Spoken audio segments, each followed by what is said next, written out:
Hello students, myself Arun Kumar Sharma, your history teacher. I hope you will be fine. Today we will resume our last topic, rebels and Raj, the revolt of 1857 and its representation. Topic 1. Write a note on subsidiary alliance. Subsidiary alliance means सहायक संधि या सहायक गठबंधन क्या था. Subsidiary alliance. It was a system devised by Lord Wellesley in 1798. All those who entered into such alliance with the British had to accept certain terms and conditions. इसको 1798 में Lord Wellesley ने इसके को लॉन्च किया था, start किया था. और जो भी जो प्रिंसली स्टेट थे, देसी राज्य थे, जो ब्रिटिश गवर्नमेंट या कि कंपनी गवर्नमेंट के साथ ये अलाइंस गठबंधन करते थे, उनको कुछ निश्चित टर्म्स और कंडीशंस को एक्सेप्ट करना पड़ता था. The British would be responsible for protecting their ally from external and internal threat to their power. पहली इसकी जो शर्त ये थी, और ये थी कि जो भी उसके एले यानी मित्र देश पर, मित्र राज्य पर जिसके साथ उसने गठबंधन किया है, अगर कोई एक्सटर्नल या इंटरनल थ्रेट आती है तो वो उसका सामना करने के लिए ब्रिटिश गवर्नमेंट या ब्रिटिश फोर्स जिम्मेदार होगी. In the territory of the ally the British armed contingent would be station. और जो एले या मित्र देश में जो आर्मी नहीं होगी, अब उसकी जगह जो ब्रिटिश सेना उसको वहाँ तैनात किया जाएगा. The ally would have to provide the resource maintaining this contingent. और इस प्रकार जो मित्र देश है जिसने जो कि एंटर हुआ है इस अलायंस में, उसको सारे रिसोर्स इसके लिए देने पड़ेंगे. यानी अगर वहाँ आर्मी स्टेशन होती है तो उसका पूरा एक्सपेंडिचर खर्चा उस मित्र देश को देना पड़ेगा. The ally could enter into agreements with other rulers और engage in warfare only with the permission of the British. और ये जो एले है, मित्र देश है, वो किसी और देश के रूलर के साथ अगर एग्रीमेंट या समझौता करना चाहता है या युद्ध करना चाहता है तो उसके लिए पहले उसको ब्रिटिश गवर्नमेंट से परमिशन लेनी पड़ेगी. Students, topic 2. Describe the events of annexation of kingdom of Awadh by Britishers. Britishers ने कैसे अवध को ब्रिटिश टेरिटरी या क्षेत्र में मिलाया या कैसे उसको हड़प लिया. इन 1851 गवर्नर जनरल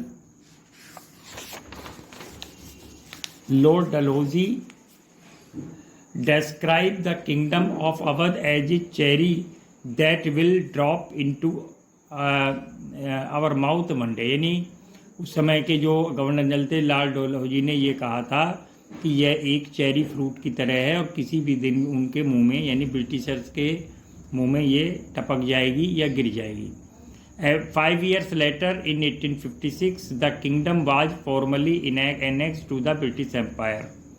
और 5 साल बाद 1856 में उन्होंने इसको औपचारिक रूप से ब्रिटिश टेरिटरी में इसको शामिल कर लिया. The conquest happened into the stage the subsidiary alliance imposed on the Awadh in 1801. इसको उन्होंने ये जो जीत या विजय हासिल की थी, इसको कुछ स्टेज में, कुछ चरणों में किया था. सबसे पहले अवध को 1801 में सब्सिडरी अलायंस में उसमें सहायक संधि, सहायक गठबंधन लागू कर दिया गया था. By the terms of this alliance the Nawab had to disband his military force, allow the British to position their troops.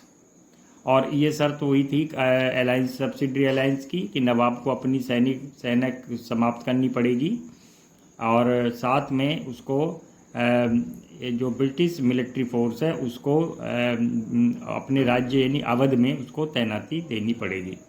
With in the kingdom and act accordance with the advice of British resident, और जो British resident जो officer है जो वहाँ रहेगा उस दरबार में, उसकी सलाह के अनुसार उसे काम करना पड़ेगा। And was now to be attach to the court, यानी उसके दरबार में एक अब रेजिडेंट रहेगा, एक ब्रिटिश अंग्रेज ऑफिसर रहेगा, और वो जो सलाह या एडवाइस नवाब को देगा उसी के अनुसार उसको काम करना पड़ेगा। Deprived of his armed forces, the nawab became increasingly dependent on the British to maintain law and order within the kingdom. यानी अब उसके पास सेना नहीं थी, इसलिए अगर उसे किंगडम में लॉ एंड ऑर्डर, कानून व्यवस्था लागू करनी थी, उसको मेंटेन करना था, तो नवाब completely British officers, British government, British army पर डिपेंड हो गया। He could no longer assert the control over the rebellious chiefs and taluqdar, और अब वो इस लायक भी नहीं बचा था कि जो वो विद्रोही सरदार या सामंत हैं या तालुकदार हैं उन पर भी नियंत्रण कर सके।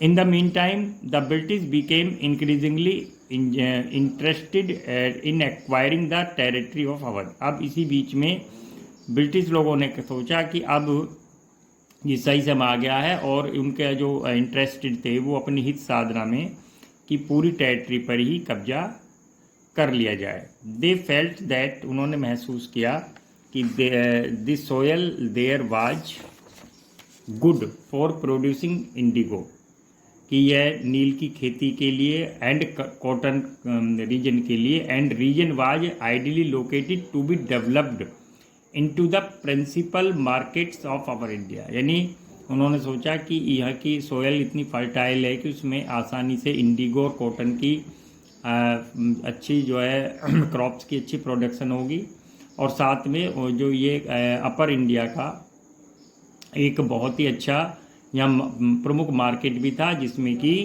उनकी कमोडिटीज, उनकी वस्तुओं को सेल होने के बहुत अच्छे चांस थे।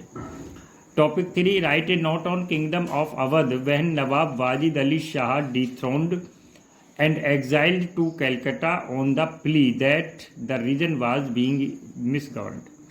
उस किंग जो अवध किंगडम है उसके ऊपर एक ऐसा नोट लिखिए जिसमें जब नवाब वाजिद अली शाह को डिथ्रोन्ड का मतलब उसकी गद्दी से हटा दिया गया, और उसे कलकत्ता इस दलील पर भेज दिया गया कि उसके कलकत्ता भेजा गया संन्यास में, यानी उसको रिटायर कर दिया गया और कहा कि बस अब आप नवाब नहीं हो और अब आप कलकत्ता में जाकर रहेंगे। और उस पर ये दलील दी गई, उन्होंने ये लॉजिक दिया कि वहाँ मिसगवर्नड है, यानी वहाँ कोई कुशासन है, शासन व्यवस्था बची नहीं है। The British government also wrongly assumed the Wajid Ali Shah was an unpopular ruler. British government ने इसको गलत तरह से उसको एज्यूम किया, आकलन किया कि वो सोचते थे कि वाजिद सलाह एक बदनाम शासक है। On the contrary he was widely loved and when he left his beloved Lucknow there are many who followed him all the way to Kanpur singing songs of lament. इसके विपरीत उसको वहाँ बहुत अधिक प्यार किया जाता था, और जब वाजिद अली शाह ने अपने प्यारे लखनऊ को छोड़ा और जब वो कानपुर कलकत्ता जा रहा था कानपुर होते हुए, तो उसको उसके जो फॉलोअर थे, उसके जो बहुत सारे प्रशंसक थे, उन्होंने वो रास्ते में गीत भी गाते जा रहे थे, लेमेंट यानी कौन से, सॉन्ग्स ऑफ लेमेंट, शोक के गीत उसके साथ गाते हुए चल रहे थे।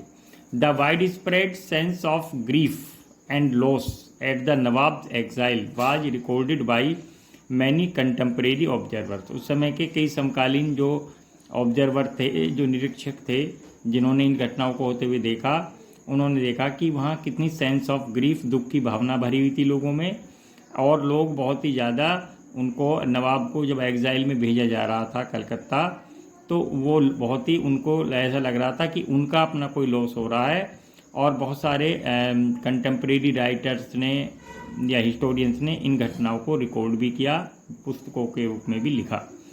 वन ऑफ देम रोट, एक ने लिखता है, the life has gone out of the body and the body of this town had been left lifeless. उसने लिखा कि life has gone out the body, शरीर से जीवन निकल गया है। And body of this town, और इस शहर की जो शहर का मतलब Lucknow, had been left lifeless, और अब हमारा जीवन निर्जीव हो गया है। देयर वाज नो स्ट्रीट और market and house which did not well out the cry of agony in the separation of जाने आलम। उस समय उनको प्यार से नवाब वाजिद अली शाह को जाने आलम कहा जाता था। वहाँ कोई ऐसी गली नहीं थी, कोई ऐसी सड़क नहीं थी जहाँ लोग क्राई रो नहीं रहे हों, विलाप नहीं कर रहे हों। और एगोनी मीन्स यंत्रणा, क्योंकि उनको उनके सेपरेशन, दूर रहने की यंत्रणा लगातार उनको डिस्टर्ब कर रही थी। वन फोक सॉन्ग बिमोन्ड दैट, उस समय एक लोकगीत में ये कहा गया था, बिमोन्ड का मतलब होता रोना पीटना, दैट उसके द्वारा लोग बिमोन्ड हो रहे थे, रो रहे पीट रहे थे कि the honourable English came and took the country, कि ये सम्मानित अंग्रेज आए और हमारे देश को ले गए। This emotional appeal was aggravated by immediate material loss, यानी जो उस समय मेटेरियल लॉस क्या हो रहा था, धन हानि हो रही थी, राज्य चला गया था, और साथ में ही एक भावुक विद्रोह यानी इमोशनल विद्रोह भी लगातार बढ़ रहा था। The removal of nawab led to the dissolution of court and its culture, क्योंकि नवाब के जाने से वहाँ की दरबार भी विघटित हो गया, समाप्त हो गया, और साथ में वहाँ जो कल्चर थी दरबारी वो भी लगभग फिनिश हो चुकी थी। Thus a whole range of people, musician, dancer, poets, artisans, cooks, retainers, administrative officials and so on lost their livelihood. इस प्रकार वहाँ जितने भी लोग थे, चाहे वो म्यूजिशियंस, संगीतकार, डांसर, नर्तक, पोएट्स, कवि, आर्टिसंस, कारीगर, कुक्स, रसोइये, रिटेनर्स, अनुचर सेवक, एडमिनिस्ट्रेटिव ऑफिशियल्स, प्रशासनिक अधिकारी, और सभी ने अपनी लाइवलीहुड मीन्स अपनी जीविका खो दी थी। Students, topic 4, the annexation of Awadh displayed not just the Nawab, it also dispossessed the taluqdars of the region. Long question, explain it. यानी सिर्फ नवाब का को ही डिस्प्लेस नहीं किया था, बल्कि उसकी वजह से जो वहाँ हजारों की संख्या में अवध रीजन में तालुकदार थे, उनको भी उनकी पोस्ट से हटाया गया। इसको एक्सप्लेन करिए। The country side of Awadh was डोटेड with the estates and folds of talukdars who for many generations had controlled land and power in the countryside. पूरे अवध में बहुत सारी जगह ऐसी थी, यानी ये लोग फैले हुए थे, डॉटेड माने छितराए हुए थे, उनके एस्टेट्स, बड़े बड़े फार्म, पीस ऑफ लैंड होते थे, फील्ड होते थे, एंड फोर्ट्स, उनके किले बने होते थे तालुकदार्स के, और वे कई जनरेशन्स या पीढ़ियों से लगातार लैंड पर कंट्रोल कर रहे थे, और साथ में ही वे बहुत ही ग्रामीण क्षेत्रों में, रूरल एरिया में ये बहुत पावरफुल होते थे। Before the coming of the British, Talukdar maintained armed retainers, built forts and enjoyed A degree of autonomy. अंग्रेजों के आने से पहले ये जो तालुकदार थे, इनके अपने सैनिक होते थे, ये किले, इनके अपने फोर्ट्स, किले भी होते थे, और साथ में ये एक प्रकार की ऑटोनॉमी यानी स्वायत्ता, ये इनको आज़ादी का भी को एंजॉय करते थे। As long as they accepted the suzerainty of nawab, और लेकिन साथ में नवाब की सर्वोच्चता, सुपरमेसी, सुजेनिटी या अधीनता को स्वीकार करते थे। And paid the revenue of their taluqs, और उसको अपने तालुक यानी इलाके से, अपने रीजन से रेवेन्यू लगान भी देते थे। Some of the bigger taluqdars had as many 12,000 foot soldier and even the smaller ones about 200, यानी जो सबसे बड़ा तालुकदार होता था उसकी सेना में लगभग 12,000 फुट सोल्जर्स, पैदल सेना होती थी, और छोटे से छोटा जो तालुकदार होता था मिनिमम 200 सोल्जर जरूर होते थे। The British were unwilling to tolerate the power of taluqdar, लेकिन जब ब्रिटिश लोगों ने वहाँ ऑक्यूपाइड कर दिया और उसको उसका विलय कर लिया अपने टेरिटरी में, तो वो इन तालुकदार को सहन करने के लिए तैयार नहीं थे। Immediately after annexation the taluqdar were disarmed and their forts destroyed. और तुरंत एनेक्सेशन के बाद जैसे ही विलय हुआ या उन्होंने हड़प लिया, कब्जा कर लिया अवध पर, जितने भी तालुकदार थे उनको सेना विहीन कर दिया गया और साथ में उनके किलों को भी नष्ट कर दिया गया। Next topic, the British land revenue policy further undermined the position and the authority of Talukdar, explain these line. यानी जो ब्रिटिश लैंड रेवेन्यू थी वो लगातार अंडरमाइन कर रही थी तालुकदार की पोजीशन, हैसियत को और उनके अधिकारों को लगातार कम करके आंक रही थी। Explain these lines. After the annexation the British revenue settlement known as summary settlement of 1856 was based on assumption that the talukdar were interloper with no permanent stakes of the land। यानी जब उन्होंने annexation कर दिया 1856 में, तो उन्होंने एक नया सेटलमेंट जिसका नाम था समरी सेटलमेंट, उसको उन्होंने इम्पोज वहाँ लागू किया। उसके अनुसार वे तालुकदार को इंटरलोपर्स माने घुसपैठिए मानते थे और ये मानते थे कि इन लोगों ने इनका जो है लैंड में कोई परमानेंट स्टेक्स या हिस्सा नहीं है, सिर्फ घुसपैठ कर ली है, उस पर कब्जा कर लिया है। They had established there hold over land through force and fraud. और उन्होंने साथ में ये मानते थे कि उन्होंने इस ज़मीन पर जो कब्जा किया है, जो अपने स्टेट बनाए हैं, वो सिर्फ फोर्स, बल और फ्रॉड माने धोखाधड़ी से बनाए हैं। The summary settlement proceeded to remove the taluqdar wherever possible. और समरी सेटलमेंट में इसको प्रोसीड किया गया था, इस प्रोसेस को, कि जितने भी तालुकदार हैं उनको जहाँ भी हैं वेर एवर पॉसिबल, जहाँ तक है इनको रिमूव कर दिया जाए, हटा दिया जाए। Figures shows that in pre British time Talukdar held 67% of total number of village in Awadh. और फिगर ये बताती हैं कि ब्रिटिश टाइम से पहले तालुकदार के पास अवध रीजन के लगभग 67% विलेज उनके पास थे। By the summary settlement this number had come down to 38%। और उनके आने के बाद ये नंबर 38% हो गए।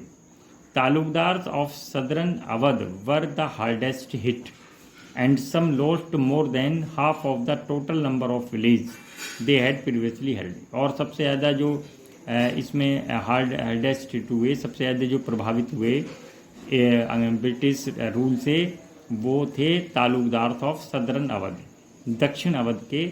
और इन्होंने लगभग अपने आधे से ज़्यादा विलेजेस को गंवा दिया जो जिन पर उनका पहले कब्जा था। Topic 6, Hazrat Mahal was the wife of Wajid Ali Shah Nawab of Awadh. Hazrat Mahal कौन थी? वो जो वाजिद अली शाह जो नवाब थे, जिनको डिपोज किया था, डिथ्रोन किया था, कलकत्ता भेजा गया था, उनकी पत्नी थी, उनका नाम था Hazrat Mahal. Students right these questions on your notebook. Thank you very much.